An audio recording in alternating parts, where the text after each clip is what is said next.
Hello students, today we are going to start with the one of the topic that is ideal and non-ideal solution। जैसे कि अभी तक हमने दो laws पढ़े हैं, Henry's law and Raoult's law, बराबर। Ideal and non ideal solution हम राउट्स लॉ के बेस से डिसाइड करते हैं।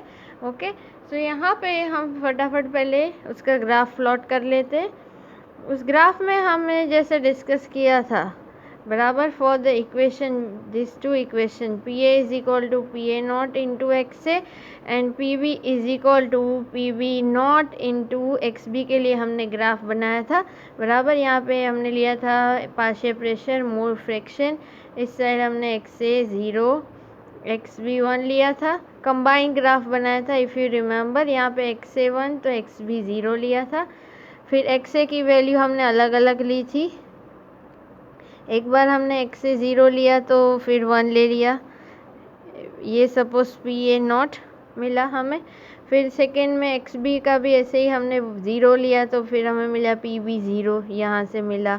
अगर हमने एक्स बी 1 लिया था, if you remember, then P B is equal to P B not आएगा, P B not somewhere here we are going to get. और फिर ये दोनों पॉइंट को मिला के हमें जो प्रेशर मिलेगा that is P T, total pressure, वो कितना होगा, P A plus P B के बराबर होगा। ओके, तो ये था हमारा राउट्स लॉ का ग्राफ। अब इस ग्राफ के बेस से हमें पता चलता है कि सॉल्यूशन आइडियल है कि नहीं। Okay, so first I am going to write down the condition. तो ideal solution are those which follow Raoult's law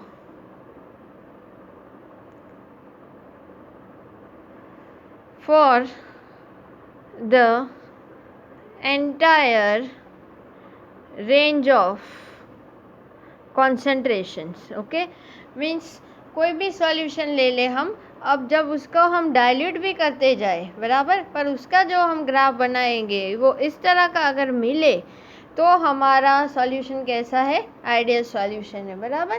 so ideal solution means जो राउट्स लॉ फॉलो करे through out the entire range of concentration. Okay, ये हमारा first condition हो गया। Now second condition is that ideal solution are those in which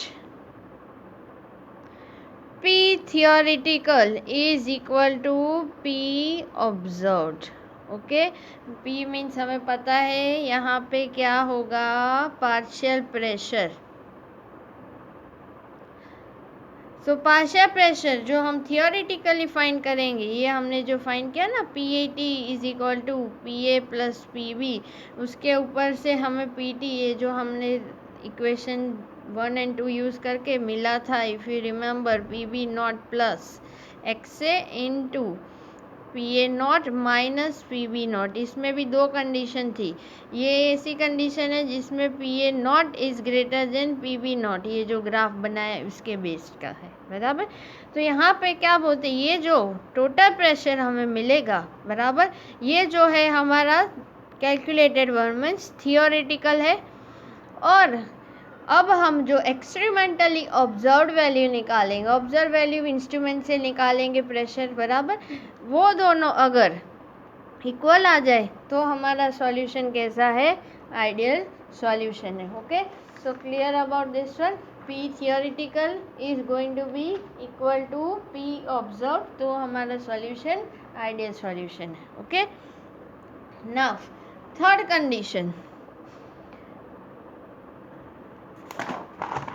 condition में हम ये बोलेंगे कि ideal solution are those in which delta V is equal to be 0। ओके, अब हमें पता होना चाहिए डेल्टा वी, पता ही हमें क्या है, चेंज इन वॉल्यूम। ओके, तो आइडियल सॉल्यूशन की थर्ड कंडीशन है कि डेल्टा वी 0 होना चाहिए। कैसे, एग्जांपल, सपोज हमने यहाँ पे सॉल्यूट लिया है, ए टाइप बोल दिया उसको, बराबर। इस कंटेनर में सपोज हमने सॉल्वेंट लिया है, उसको हमने बोल दिया बी टाइप। सपोज ये 5 ml लिया, ये भी 5 ml। अब दोनों को मिक्स करके जो हमें सॉल्यूशन मिलेगा वो कैसा होगा, ए बी टाइप होगा, बराबर। यहाँ ए टाइप के मॉलिक्यूल, यहाँ बी। अब जो मिक्स होके क्या मिलेगा, ए बी टाइप मिलेगा। तो ये जो सॉल्यूशन हमें मिला उसका वॉल्यूम कितना होगा, 10 ml सपोज। तो अगर हम डेल्टा वी फाइंड करें, डेल्टा वी क्या है, delta V is equal to V solution minus V solute plus solvent, बराबर। तो यहाँ पे हमें कितना मिला, 10 minus V, 5 + 5 10, that is going to be equal to 0। तो ये हमारा सॉल्यूशन कैसा है, आइडियल सॉल्यूशन बोल सकते हैं इसको। ओके, फिर फोर्थ पॉइंट थोड़ा लंबा है कि क्या है इसमें, ideal solution are those in which intermolecular force of attraction of solute and solvent should be equal to force of attraction between the molecules of solution, बराबर। सो ये हमारा फोर्थ कंडीशन हो गया, जिसमें ये बोला है कि intermolecular force of attraction of solute means हमने ए लिया है, बराबर, एंड सॉल्वेंट बी मीन्स ये जो दोनों के बीच में फोर्स ऑफ अट्रैक्शन है और हमारा जो सॉल्यूशन मिला उसमें जो फोर्स ऑफ अट्रैक्शन हो वो इक्वल होना चाहिए। अब यहाँ पे ये दो एटम्स है, बराबर, और मॉलिक्यूल। अब हमें पता है कि जो एटम्स और मॉलिक्यूल्स किस फोर्स ऑफ अट्रैक्शन के बॉन्ड होते हैं, ये जो है लाइन वो क्या रिप्रेजेंट करता है, बॉन्ड। ये जो बॉन्ड है जनरली कौन सा होता है, वान डर वाल्स फोर्स ऑफ अट्रैक्शन बोलते हैं हम इसको, बराबर। जो फोर्स ऑफ अट्रैक्शन की बात करें इंटरमोलिकुलर, वो कौन सा होता है, तो यहाँ पे वान डर वाल फोर्स ऑफ अट्रैक्शन होता है। जो सॉल्यूट एंड सॉल्वेंट में हो वही फोर्स ऑफ अट्रैक्शन हमारे सॉल्यूशन में होना चाहिए, तब हमारा सॉल्यूशन जो है उसको हम कैसा बोल सकते हैं, आइडियल सॉल्यूशन बोल सकते हैं। Okay, next fifth condition and last one. Fifth condition ये है कि जिसमें ideal solution are those in which delta H is going to be equal to 0। Okay, delta H पता होना चाहिए, चेंज इन एंथैल्पी। ओके, कैसे, तो ए पहले तो सॉल्यूट के मॉलिक्यूल्स, सॉल्वेंट मिला हमें ए बी, कितने मॉलिक्यूल मिलेंगे, 2 मिलेंगे, बराबर। अब यहाँ पे क्या बोला है कि ये जो चेंज इन एंथैल्पी, पहले तो हम बात कर ले कि यहाँ पे ए और बी रिएक्ट करेगा। कब रिएक्ट करेगा, जब ये बॉन्ड ब्रेक होंगे। ओके, अब यहाँ पे ए ब्रेक होके suppose 10 kilo joule energy release हुई और बी बॉन्ड ब्रेक होके भी 10 किलो जूल अप्लाई करनी पड़ती। To break the bond we need to apply the energy. तो सपोज हमने यहाँ पे ये बॉन्ड ब्रेक करने के लिए 10 किलो जूल एनर्जी अप्लाई करी, बी बॉन्ड ब्रेक करने के लिए भी 10 किलो जूल एनर्जी अप्लाई करी। Now as we know that here A B bond will be formed, यहाँ बॉन्ड फॉर्मेशन होगा। ओके, और हमें पता है जब बॉन्ड फॉर्म होता है तब क्या होता है, energy is use to released out. Okay, तो यहाँ पे एनर्जी रिलीज होगी, सपोज वो 20 किलो जूल एनर्जी रिलीज होती है, ये मैंने माइनस लिखा because minus sign will represent what the energy is released out. ये हमारी अंडरस्टैंडिंग के लिए हम लिखते हैं प्लस एंड माइनस। यहाँ पे एक्चुअली +10 एंड +10 लिखते हैं। क्यों? क्योंकि हमने अप्लाई करी। ओके, जब बॉन्ड फॉर्म होता है तब क्या होता है, energy will be released out, and जब बॉन्ड ब्रेक होता है तब क्या होता है, energy will be absorbed. Okay, तो यहाँ पे कितनी एनर्जी रिलीज हुई, 20। सपोज हम डेल्टा एच वैल्यू फाइंड करें तो हमें पता है कि क्या होगा, प्रोडक्ट माइनस रिएक्टेंट कितनी है यहाँ पे, -20, और ये कितना है हमारा, +20 हो जाएगा। तो answer is going to be equal to 0। Okay, so delta H value हमारा कितना आया, 0। तो ये हमारी 5 कंडीशन हुई आइडियल सॉल्यूशन के लिए, बराबर। Again I am going to repeat it. पहला कंडीशन क्या बोला हमने, पहले कंडीशन में हमने बोला कि जो राउट्स लॉ को फॉलो करे एंटायर रेंज ऑफ कंसंट्रेशन पे, बराबर। सेकेंड कंडीशन, जो हमारा प्रेशर थियोरेटिकली मेजर हो that is going to be equal to observed one, तो उसको हम बोलेंगे आइडियल सॉल्यूशन। थर्ड कंडीशन जिसमें हमें बोला कि डेल्टा वी 0 होना चाहिए, मीन्स जितना भी हमने रिएक्टेंट में वॉल्यूम ऑफ सॉल्यूशन लिया है उतना ही हमें प्रोडक्ट में मिलना चाहिए, बराबर। नेक्स्ट फोर्थ कंडीशन जिसमें हमने क्या बोला कि इंटरमोलिकुलर फोर्स ऑफ अट्रैक्शन जो सॉल्यूट एंड सॉल्वेंट में एग्जिस्ट करता है वही फोर्स ऑफ अट्रैक्शन सॉल्यूशन में भी होना चाहिए। और लास्ट वन जिसमें हमने बोला चेंज इन एंथैल्पी 0 होना चाहिए, मीन्स जो बॉन्ड ब्रेक करने के लिए एनर्जी अप्लाई करे उतनी ही एनर्जी हमें बॉन्ड फॉर्मेशन में मिलेगी। Okay, so this is about the ideal solution. Now we are going to start with the second topic जिसमें हम बोलेंगे नॉन आइडियल सॉल्यूशन की बात करेंगे।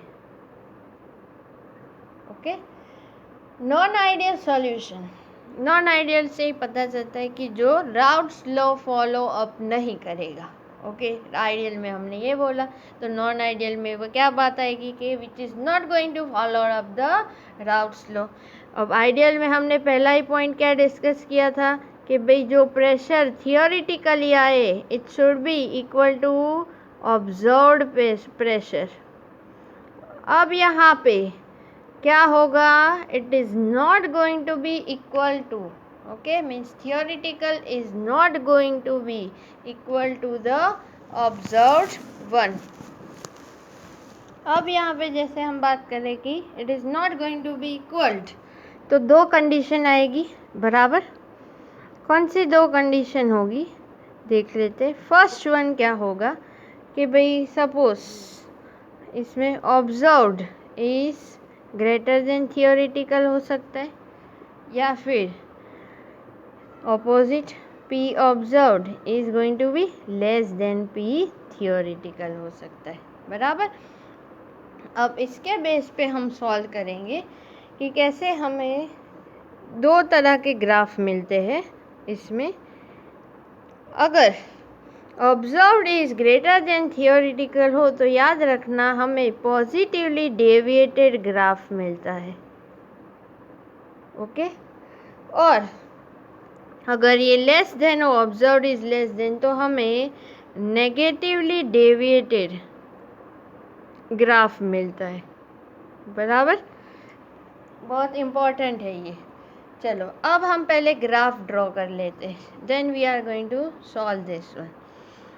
तो सेम राउट्स लॉ वाला ग्राफ हम ड्रॉ कर लेंगे। यहाँ पे प्रेशर, मोल फ्रैक्शन, एक हमें ग्राफ मिला था जिसमें हमने सपोज यहाँ PA0, सेकेंड हमें ऐसा मिला सपोज यहाँ PB0, दोनों को मिला के हमें मिला P total is equal to PA plus PB। Okay, ये जो है हमारा फर्स्ट कंडीशन हम डिस्कस करें। इसमें भी सेम ग्राफ बना लेते। प्रेशर, मोल फ्रैक्शन, सपोज ये हमारा PA0 ओरिजिन, PB0, और ये suppose PT is equal to PA plus PB। अब कैसे हमें positively and negatively deviated graph मिलता है, तो उसके लिए हम एक कंडीशन डिस्कस करेंगे क्यों ऐसा होता है। तो रिमेंबर दिस वन कि जब ऑब्जर्व वैल्यू थियोरेटिकल से ज़्यादा है, अब ये हमने प्लॉट किया है suppose theoretically, but observe value उससे ज़्यादा मिलती है, तो कब मिलती है, तो remember this one when solute and solvent molecules hate each other. Due to that, the force of attraction is going to become weak. Okay? तो क्या होगा एक्चुअली यहाँ पे, जो हमारा मॉलिक्यूल है ए बी बी, उसमें से हमें मिला ए बी बराबर। अब ये जो दो मॉलिक्यूल्स एटम्स है, उन दोनों के बीच में क्या है, force of attraction is less because they try to repel each other. Okay, तो हमारा जो प्रेशर होगा वो हमें थियोरेटिकल से कैसा ज़्यादा मिलेगा। Okay, so we are going to get the graph like this. जो हमारा ओरिजिनल है उससे कैसा वैल्यू हमें ज़्यादा मिली, मीन्स कैसा ग्राफ मिला हमें, पॉजिटिवली डेविएटेड ग्राफ मिलेगा इस तरह से। ये जो हमारे स्टैंडर्ड थे उससे ज़्यादा वैल्यूज। ओके, और यहाँ पे फिर इससे उल्टा आएगा, इसमें क्या होगा, when solute and solvent molecule attract each other, due to that the force of attraction is more. Okay, तो यहाँ पे क्या होगा, जो हमारा प्रेशर होगा, यहाँ पे वही बात, A solute B B solvent, हमें मिला ए बी। ओके, यहाँ पे दोनों के बीच में force of attraction is more, so due to that what exactly happen, the observe pressure is going to become less than the theoretical one, और इसकी वजह से हमें कैसा मिलेगा, इस तरह से नेगेटिवली डेविएटेड ग्राफ मिलेगा। ओके, सो ये हो गई हमारी नॉन आइडियल सॉल्यूशन की दो कंडीशन, जिसमें theoretical is not equal to observed. क्यों, क्योंकि क्या होगा, एक कंडीशन ये पड़ा कि इसमें दोनों एटम्स एक दूसरे को रिपेल करते हैं, और यहाँ पे क्या होगा, दोनों एक दूसरे को अट्रैक्ट करते हैं। Okay, now third condition based on this one non ideal. Third condition में यहाँ पे वापस मैं लिख देती हूँ कि P observed is greater than P theoretical, और यहाँ पे observed is less than theoretical. Okay, अब थर्ड कंडीशन में क्या होगा, delta V is going to be greater than 0, और यहाँ पे आएगा delta V is going to be less than 0 आएगा।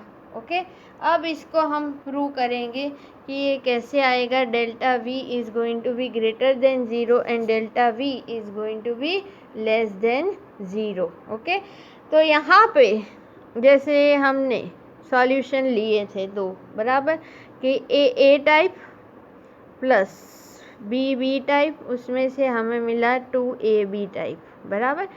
अब हमें पता है कि इसमें क्या होता है, जो एटम्स है वो एक दूसरे को रिपेल कर रहे हैं। ओके, और रिपेल कर रहे इसीलिए क्या होगा, जो हमारा यहाँ पे कंटेनर में हमने सॉल्यूट सॉल्वेंट मिला के हमें सॉल्यूशन मिला ए बी और ए बी बराबर, तो इन दोनों के कंपैरिजन में यहाँ पे वॉल्यूम क्या होगा, ज़्यादा होगा। Okay, so remember this one, जब दोनों मॉलिक्यूल एक दूसरे को रिपेल कर रहे हो तब हमें डेल्टा वी वैल्यू क्या मिलेगा, ग्रेटर देन 0 मिलेगा। और यहाँ पे क्या हो रहा है कि ए मॉलिक्यूल एंड बी और फॉर्म करता है ए बी। अब इन दोनों एटम्स के बीच में फोर्स ऑफ अट्रैक्शन ज़्यादा है तो वॉल्यूम क्या हो जाएगा, इसके कंपैरिजन में लेस आएगा, बराबर। तो डेल्टा वी वैल्यू कैसा आएगा, लेस देन 0 आएगा। Okay, so this is the third condition. ना फोर्थ कंडीशन, फोर्थ में क्या होगा, delta H is going to be greater than 0 और delta H is going to be less than 0। कैसे, तो हमें पता है कि यहाँ A and B repel, okay, repel each other, बराबर। तो क्या होगा, ये दोनों एक दूसरे को रिपेल करें, मीन्स हेट करें, एक दूसरे से दूर जा रहे हैं, बराबर। तो इन दोनों के बीच में जो एनर्जी होगी, बराबर,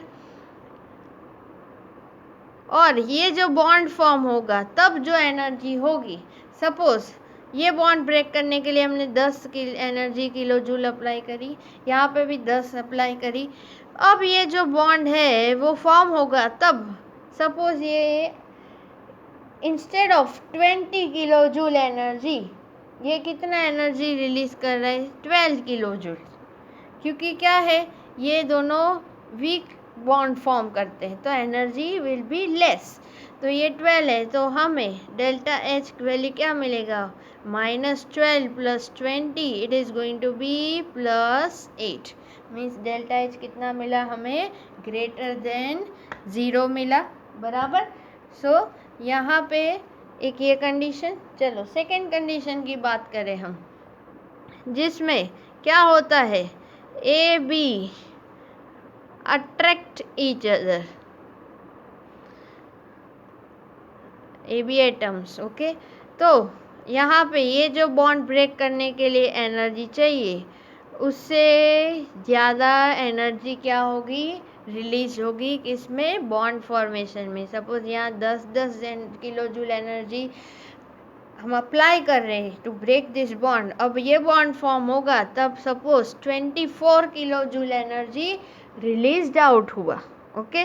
सो फिर डेल्टा एच क्या आएगा, -24 + 20, it is going to be -4, okay. So this is the fourth condition, okay. So clear about this one कि डेल्टा वी वैल्यू कैसी होनी चाहिए, तो अलग अलग है। डेल्टा वी ग्रेटर देन 0 कब आएगा, जब दोनों मॉलिक्यूल एक दूसरे को रिपेल कर रहे होंगे, और डेल्टा वी लेस देन 0 कब आएगा, जब ये दोनों को एक दूसरे को अट्रैक्ट कर रहे होंगे, ओके। अब यहाँ पे एग्जाम्पल्स, इसके एग्जाम्पल याद रख लेना। You have to mug up all this examples. Actually exam में क्या करते हैं, वो MCQs में पूछ लेते हैं। 4 ऑप्शन में ये ऐसे पेयर्स दिए होंगे and based on that they ask whether it is ideal और नॉन आइडियल। सो ये पॉजिटिवली डेविएटेड ग्राफ वाले जो है उसका एग्जाम्पल है, ओके।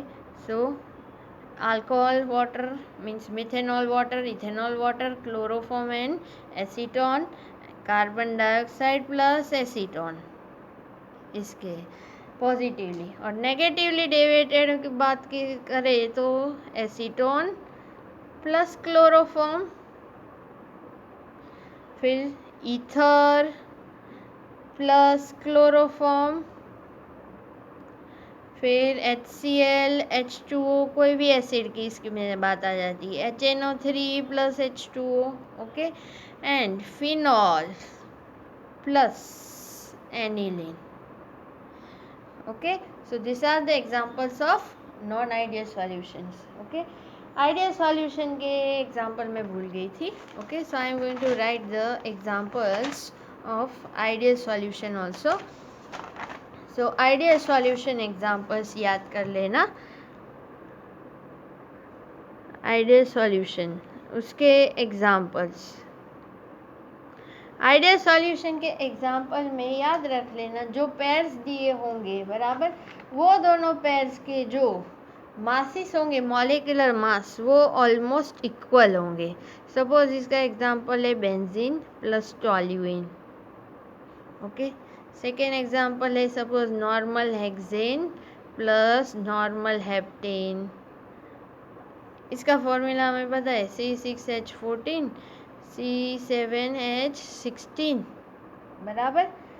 फिर थर्ड एग्जांपल इसका है suppose CH3CH2Cl chloro ethane plus CH3CH2Br bromo ethane. Okay, so these are the example of the ideal solution. Okay, so this is about the ideal and non-ideal solutions.